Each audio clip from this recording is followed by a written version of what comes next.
নমস্কার বন্ধুরা, আমার সকল বন্ধুদের আমার চ্যানেলে প্রথমেই স্বাগত জানিয়ে নিলাম। আজ তোমাদের সঙ্গে শেয়ার করব একটা খুব মুখরোচক ইন্টারেস্টিং রেসিপি। রোজ রোজ লুচি পরোটা খেতে সকলেরই ভালো লাগে না, আবার মুড়ি খেতেও মন চায় না। তাই চলো আজকের জন্য বানাই একটা অন্য ধরনের রেসিপি। এটা কিন্তু মুড়ি দিয়েই হবে। তাই এখানে আমি মুড়ি নিয়ে নিয়েছি, দেখতেই পাচ্ছ 1 বাটি মতো মুড়ি আমি নিয়েছি। এই মুড়িটাকে একটু জল দিয়ে ভালো করে ধুয়ে নেব।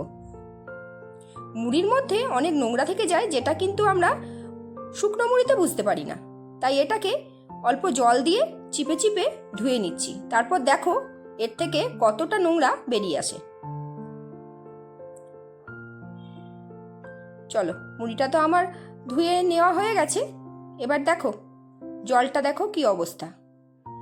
এবার এটাকে আমি ফেলে দিয়ে এই মুড়ির মধ্যে দিয়ে দিচ্ছি 3 চামচ বেসন। 3 থেকে 4 চামচ বেসন দিলেই হবে। দিয়ে দিলাম 2 চামচ চালের গুঁড়ো। চালের গুঁড়ো দিলে পকোড়া সবসময় একটু ক্রিস্পি হয়। দিয়ে দিলাম পরিমাণ মতো লবণ আর হলুদ। এরপর এর সাথে অ্যাড করে দেব 1 চামচ ভাজা জিরের গুঁড়ো। দিয়ে দিলাম কিছুটা কুচনো পেঁয়াজ। দিয়ে দিচ্ছি 2টো কুচনো কাঁচা লঙ্কা। দিয়ে দিচ্ছি একটা আলু, যেটা এরকম করে জিরি করে কেটে রেখেছিলাম। আর দিয়ে দেব কিছুটা কুচনো ফ্রেশ ধনে পাতা। এরপর সবকটা উপকরণ বেশ ভালোভাবে আমি মাখিয়ে নেব।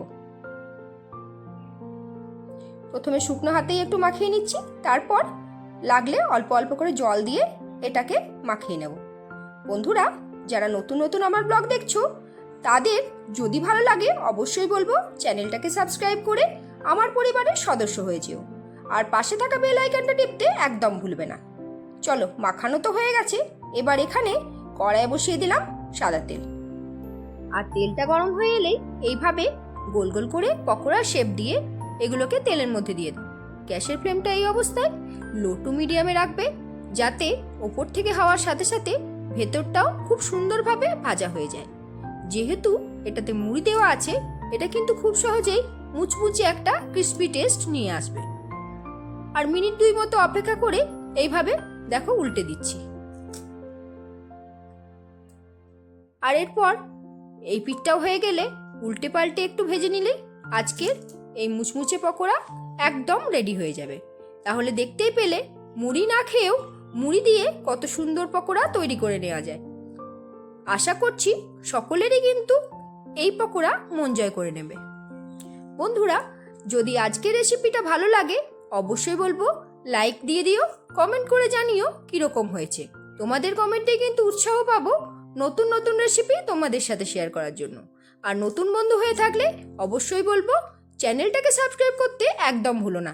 তাহলে চলো, দেখা হচ্ছে আগামী দিনে নতুন কিছু নিয়ে।